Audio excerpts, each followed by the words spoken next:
Phasmophobia is my favorite puzzle game. I know that might sound weird, but hear me out. If you're watching this video, I assume you know what Phasmophobia is, but just in case, I'll give you a quick rundown. You work for a ghost hunting team and your job is to identify the ghost. You can do this by using primary ghost evidence items to find up to 4 pieces of evidence, including EMF, UV, ghost writing, freezing temperatures, dots, ghost orbs, and spirit box. You can also use secondary items that don't give you direct information about the ghost like primary evidence items do, but can still reveal behaviors or quirks that could reveal the ghost. Once you figure out the ghost, you can complete other optional objectives and fill out your journal with photos, or you can just leave with the knowledge of the ghost and let the exorcism crew take care of the rest. It's mainly framed as a horror game because of the ghostly theme, the jump scare-like animations and gameplay, and the overall spooky vibes. The Steam tags may also have something to do with that framing. But to me, Phasmophobia isn't just a horror game anymore. This may in part be because of how much time I've put into the game, so the spooks just don't get to me as often as they used to, or it could be because of my grown familiarity and knowing what to expect from the game. Regardless of the reason, Phasmophobia is more than just a horror game.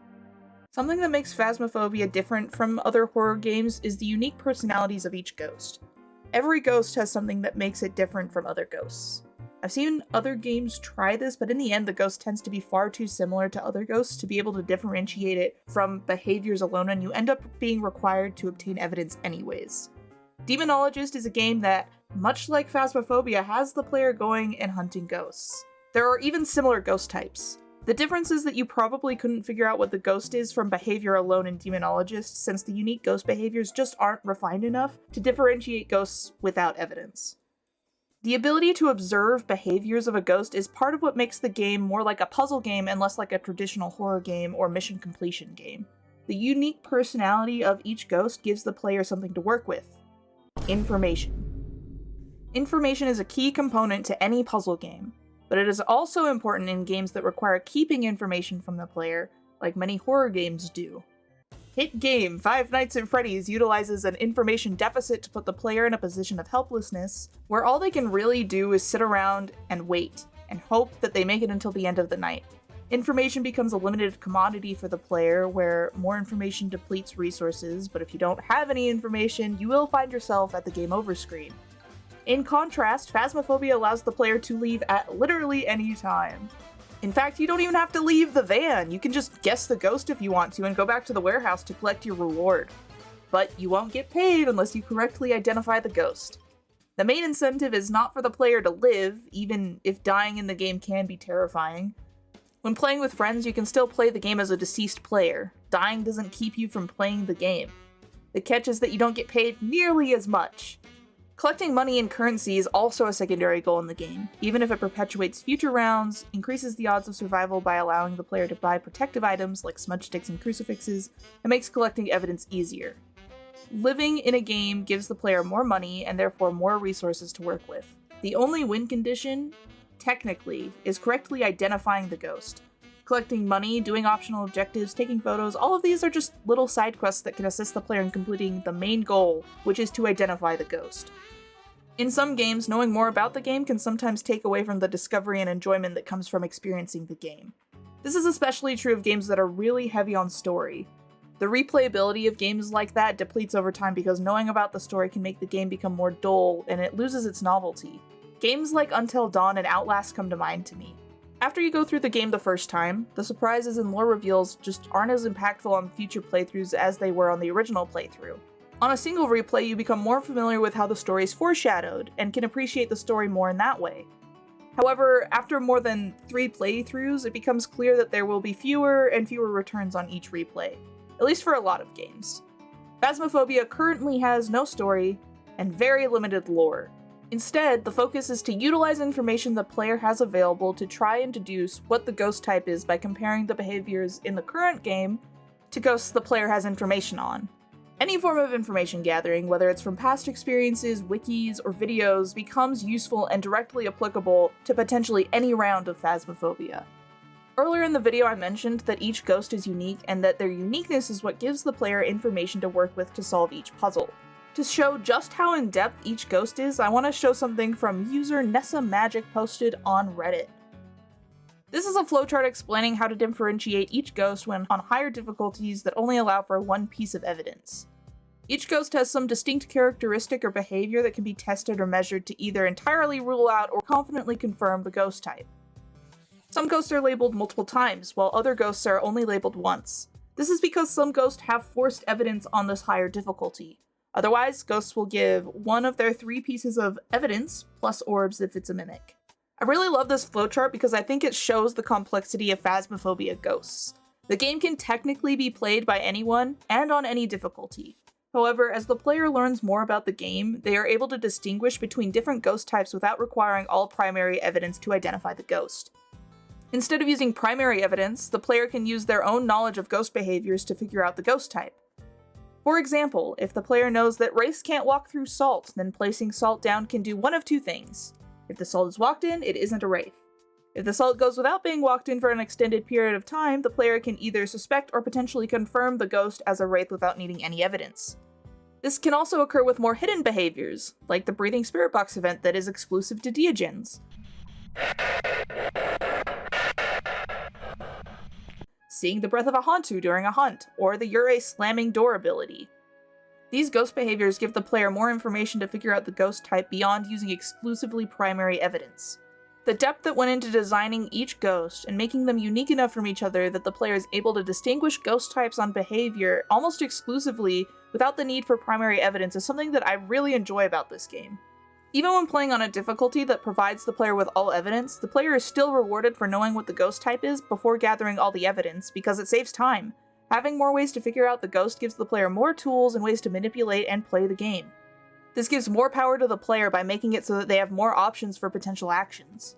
The game also has spontaneity, which provides both a challenging and novel experience to the player, and gives the player a chance to learn and use new skills, including looping or running around the ghost, utilizing cursed items for the player's benefit, whether that be for information or comedic value, and adding to their pool of information about the game for the next time they play. Uncertainty and random information allows the player to really play around with the game and experiment with its mechanics in a way that I haven't really seen any other game do. Overall, Phasmophobia is a pretty repetitive game, and it isn't without its quirks. The game isn't fully released and is still in early access. As such, some things just aren't fully fleshed out yet, and are currently unfinished or maybe will be worked on in the future. For one, sometimes you just don't get any evidence when playing. You can be playing a game for 20 minutes and have the ghost still not interact with its evidence items. This can be both a good and a bad thing. In some cases, this means that the ghost's unique abilities become more useful for identifying the ghost. If the ghost by random chance isn't interacting with the primary evidence items, then other tests and methods can be used. The main problem with relying on these tests is that some ghosts just can't be differentiated without some kind of evidence. Many ghosts have similar hunt speeds, and their events and abilities are rare enough that you may never see them in a single game. Yureis, for example, can be difficult to tell apart from other ghosts if you have no evidence because their abilities are just so rare that you might just not even see them even if you try. You may just think that the ghost type is a Goryo that hasn't shown dots yet, or maybe it's a mare that hasn't done its unique light switch interaction. The game was made in Unity, and it isn't the best looking. It's one of the earlier games in the horror with the boys or co-op horror genre, and a predecessor to games like GTFO, Lethal Company, Escape the Backrooms, and Repo. I do think that the newer maps are definitely an improvement in stylizing the game. The lighting placement is better, and knowing what counts as a room for the ghost is also way more clear on these newer maps. Ghost room size and lighting are large factors in what make the game playable. In the old version of the Bleasdale farmhouse, for example, the attic was so large that even with the tier 3 crucifixes in the game, you couldn't cover the whole room. And that was when they added tier 3 crucifixes. Imagine having the tier 2 crucifix all the time. You just could not cover the attic. This was way more annoying than anything, since even if you used all the information you have, you were still subject to dying or needing to use other resources and skills, like smudge sticks or potentially looping the ghost if that was even possible with the ghost type. If you had an attic ghost, part of the game was planning around an item not working rather than using it as a resource, which I think defeated the purpose. I don't think a map should be large for the sake of being large. The new Bleasdale farmhouse is a great improvement because it clearly separates the attic into smaller areas that can be covered by the higher tier crucifixes, making the player's resources more reliable and the game more playable. As for lighting, it's quite a dark game. I tend to brighten up my games a lot. Phasmophobia is also a game where you don't necessarily need to see everything. There is enough ambient light that you can walk through the whole map without a light. Especially if you know the maps, you can use a mental map to walk your way through the dark. Other lighting issues are something I think will be fixed in future patches of the game. Sometimes the dots lights are visible through floors or walls, or strangely illuminate objects in the room. The lighting is mainly an issue when it comes to community events in the game. The past few holidays, Phasmophobia has introduced events which add decorations and interactables to the map. The most recent event, Easter 2025, adds firefly jars around the map to decorate for Easter. These lanterns light up the whole map, making the game pretty easy to navigate without needing a flashlight. However, the light pollution also makes it difficult to view evidence on a video camera. In order to see ghost orbs, for example, the night vision must be turned on, and it's far easier to see ghost orbs in dark rooms rather than lighter rooms, so usually the answer is to turn off all the lights, and potentially turn off dot sensors if it's still too bright, which can sometimes happen especially in smaller rooms. However, during the event, you cannot physically turn off firefly lanterns. They are permanently on, at least for the event. The light is actively making it more difficult for the player to complete the main objective. This could be built in, or on purpose, with the idea that it should be more difficult to identify ghosts during the event. I can't be sure whether or not this is the case, but I can say that I don't like it as a gameplay element. Weather can also change the default lighting in a map to be either very dark or very light. However, even sunrise, which is the brightest weather in the game, still has much more viewable night vision lighting than even the event firefly jars. This is because sunrise and other weather types mainly affect the visibility outside of the house, so the rooms with windows are the only areas that really become affected. The firefly jars light up the room as another light source, like a lamp would, with no way to toggle them off. This makes the game way more difficult and mainly more annoying to try and find primary evidence, specifically making ghost orbs and dots more difficult to see on camera. The difficulty of the game is largely tied to the ability and knowledge of the player, or conversely how much knowledge is limited by the player. This is great for me because I love puzzles, so each game I go into is like a little puzzle. I have the knowledge available to solve it, and so I find the game to be a lot of fun. The learning curve for this game is pretty steep. It's the kind of game that anyone can pick up, but in order to be good at it, you have to have the knowledge and information to work with. In this aspect, it's much like an instrument. You can play it casually, and it's alright, but to really get good at the game, you have to put some time and effort into it. I think this is true of all games, and any skill in general. To be good at anything, there has to be some effort put into it. In games that are information-based like Phasmophobia, this effect is extra visible. Players who are new to the game might quit early because they don't know what they're doing wrong. It's hard for a new player to know whether they are encountering a quirk from a ghost, like the camera-only dots of a Goryo, or just a ghost that isn't giving evidence or interacting at all despite not being a shy shade. Some ghosts just don't interact, and not knowing other ways in which a ghost can behave, since not every unique characteristic is listed in the guide journal, heavily limits new players because of this lack of information.